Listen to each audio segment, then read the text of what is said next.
नमस्कार, आप सभी का आपकी अपनी अनुपमा के चैनल में स्वागत है। तो आज मैं आपको अपनी इस वीडियो में बताने वाली हूँ कि धनतेरस के दिन माँ लक्ष्मी का पूजन कैसे करें और उनको प्रसन्न कैसे करें और इस दिन को धनतेरस क्यों कहते हैं। तो सबसे पहले मैं आपको बता दूं कि ये जो पर्व है ये कार्तिक कृष्ण पक्ष में द्वादशी तिथि प्रातः काल में हो और प्रदोष काल में त्रयोदशी तिथि हो, उस दिन को हम धनतेरस का पर्व मनाते हैं। और इसे धनतेरस क्यों कहते हैं? क्योंकि इसी दिन को समुद्र मंथन से धन्वंतरी भगवान निकले थे, तो इसीलिए ये दिन धन्वंतरी जी का जन्मोत्सव जैसा होता है, जन्मोत्सव ही है एक तरह से, इसीलिए इस दिन को हम धनतेरस कहते हैं। तो तेरस और धन्वंतरी जी का नाम मिला के धनतेरस हो गया है। और इस दिन माँ लक्ष्मी को भी ये दिन बहुत प्रिय है, तो इसलिए हम ये दिन माँ लक्ष्मी का भी पूजन करते हैं इस दिन को, और ऐसी चीज़ों की खरीदारी करते हैं जिससे कि माँ लक्ष्मी प्रसन्न होती हैं। और हम यही सोचते हैं कि मतलब उस चीज़ के रूप में हम माँ लक्ष्मी को घर में ला रहे हैं। और दीपावली पूजन के लिए हम माँ लक्ष्मी गणेश की मूर्ति भी इसी दिन खरीद के रख लेते हैं। तो आज मैं आपको सारी विधि बताऊंगी, जितना मुझे समझे उतना मैं आपको पूरा कोशिश करूंगी बताने की। तो आपको वीडियो अच्छा लगे तो इसे लाइक शेयर सब्सक्राइब जरूर से करें और लास्ट तक देखें। तो सबसे पहले मैं आपको बताऊंगी धन त्रयोदशी के दिन हम माँ लक्ष्मी का पूजन प्रदोष काल में करते हैं, और उन्हीं के साथ में हम कुबेर भगवान का और धन्वंतरी जी का भी पूजन करते हैं। तो हमें एक साफ सुथरी चौकी पे बढ़िया लाल रंग का कपड़ा बिछा के और उस पे माँ लक्ष्मी को स्थापित करना है, साथ में भगवान कुबेर की फोटो हो और साथ में हमारे जो धन्वंतरी जी हैं उनकी भी फोटो हो तो अच्छी बात है, नहीं तो हम उनके नाम से भोग लगा देंगे तो भी चलेगा।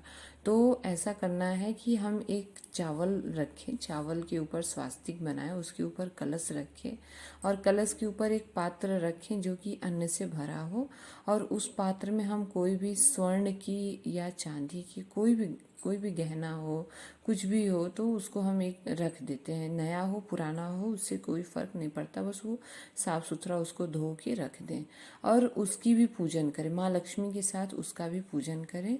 और हो सके तो एक दीपक जलावें, जो कि कोशिश करें कि सारी रात वो जले, अखंड दीप के जैसे उसको जलावें। और अगर बाई चांस वो दीपक बुझ जाता है तो आप कोई टेंशन मत लीजिए, क्योंकि संजोग से भी बुझ जाता है कभी कभी। आप अपने मन में एक इच्छा रखिए कि आप इसको सारी रात जला के रखेंगे। तो इस तरह से प्रसन्न मन चित्त से माँ लक्ष्मी का पूजन करेंगे तो माँ लक्ष्मी अवश्य प्रसन्न होंगी। वो कहते हैं ना कि पुत्र कपूत होते हैं लेकिन माँ कभी कुमाता नहीं होती है।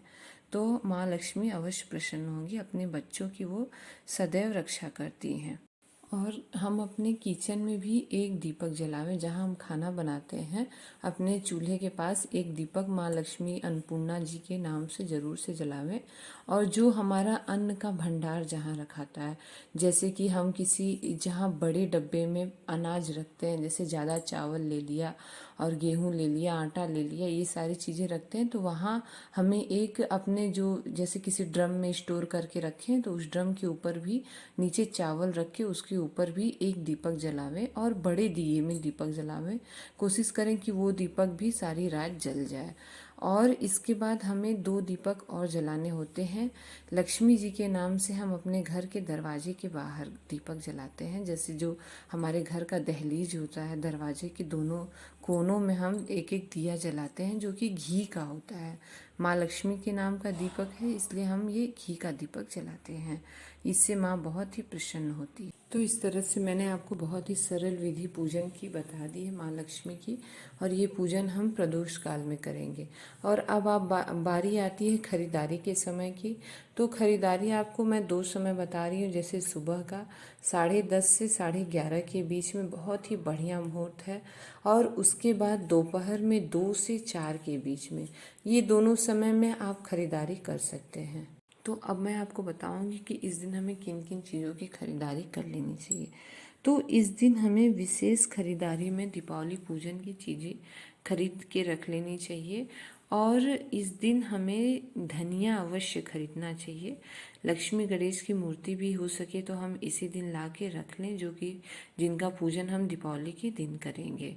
और हो सके तो हम इस दिन घर में एक झाड़ू लावें, चाहे वो सीख वाली झाड़ू हो या फूल वाली झाड़ू हो, उसे भी ला के रखें।